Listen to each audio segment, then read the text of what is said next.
हिंदी कहानी पत्नी का शक। शादी के 3 साल हुए थे और एक दिन पत्नी के मन में ख्याल आया, क्या होगा अगर मैं अपने पति को छोड़कर चली जाऊं? पति का रिएक्शन क्या होगा? फिर वह क्या करेगा? इसी विचार के चलते पति की परीक्षा लेने के लिए उसने एक चिट्ठी लिखी। उसमें लिखा, आपके साथ रहकर बोर हो गई। मुझे अब इस गृहस्थी से कोई लगाव नहीं है। मैं तुम्हारे साथ एक पल भी नहीं रह सकती, इसलिए मैं तुम्हें इस घर को छोड़कर जा रही हूँ। उसने वो चिट्ठी टेबल पर रखी और खुद बेड के नीचे जाकर छुप गई। थोड़ी देर बाद पति ऑफिस से घर लौटा। उसे घर में अपनी पत्नी कहीं दिखाई नहीं दी। फिर उसकी नजर टेबल पर पड़ी चिट्ठी पर पड़ी। चिट्ठी को उठाकर उसने पढ़ी। थोड़ी देर तक बिल्कुल शांत रहा, कुछ नहीं बोला।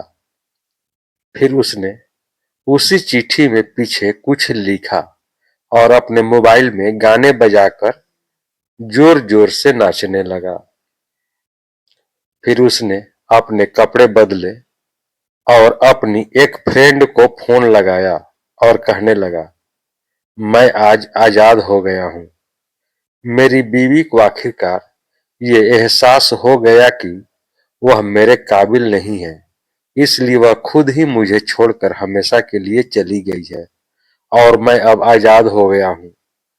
तुमसे अभी सामने वाले बगीचे में मिलना चाहता हूं। फटाफट वहां आकर मुझे मिलो।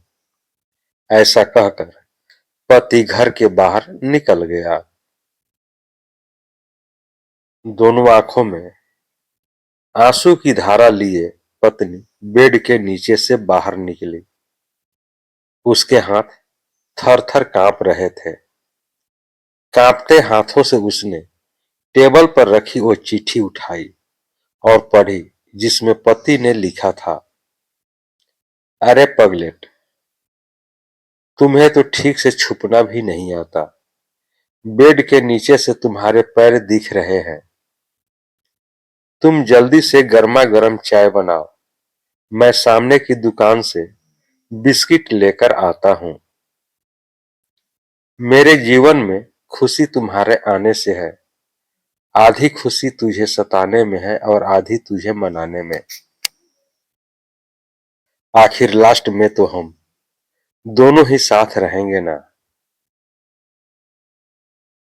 कभी हम झगड़े, एक दूसरे की टांग खींचे, एक दूसरे को बुरा भला कहे, फिर भी एक दूसरे पर दादागिरी करने के लिए लास्ट में तो हम दोनों ही रहेंगे ना। जो बोलना है बोलो, जो करना है करो। जब चश्मे गुम जाएंगे तब एक दूसरे के चश्मे ढूंढने के लिए लास्ट में तो हम दोनों ही रहेंगे ना। कभी मैं रूठूं तो तुम मुझे मनाना, कभी तुम रूठो तो मैं तुझे मना लूंगा।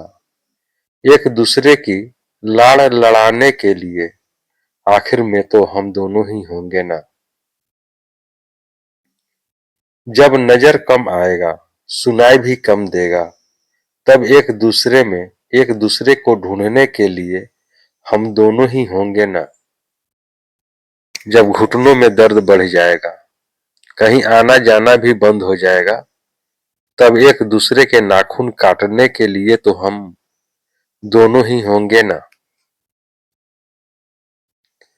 मेरे रिपोर्ट तो बिल्कुल क्लियर है, आई एम ऑल राइट बोलकर एक दूसरे को चिढ़ाने के लिए। आखिर तो हम दोनों ही होंगे ना। जब हम दोनों का साथ छूटेगा, अंतिम विदाई होगी, तब एक दूसरे को माफ करने के लिए आखिर हम दोनों ही होंगे ना।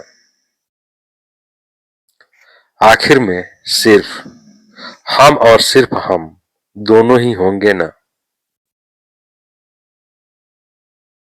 कहानी खत्म होते होते बीवी का रो रो कर बुरा हाल हो गया।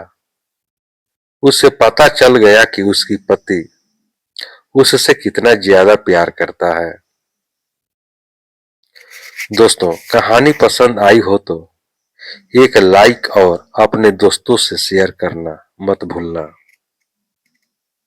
दोस्तों, चैनल पर नए हैं तो चैनल को सब्सक्राइब कर लें, बेल आइकन का बटन दबा दें कि आपको इस तरह की वीडियो मिलती रहे, इस प्रकार की कहानी मिलती रहे। अब हम लोग अगले वीडियो में मिलेंगे, तब तक के लिए जय हिंद, जय भारत।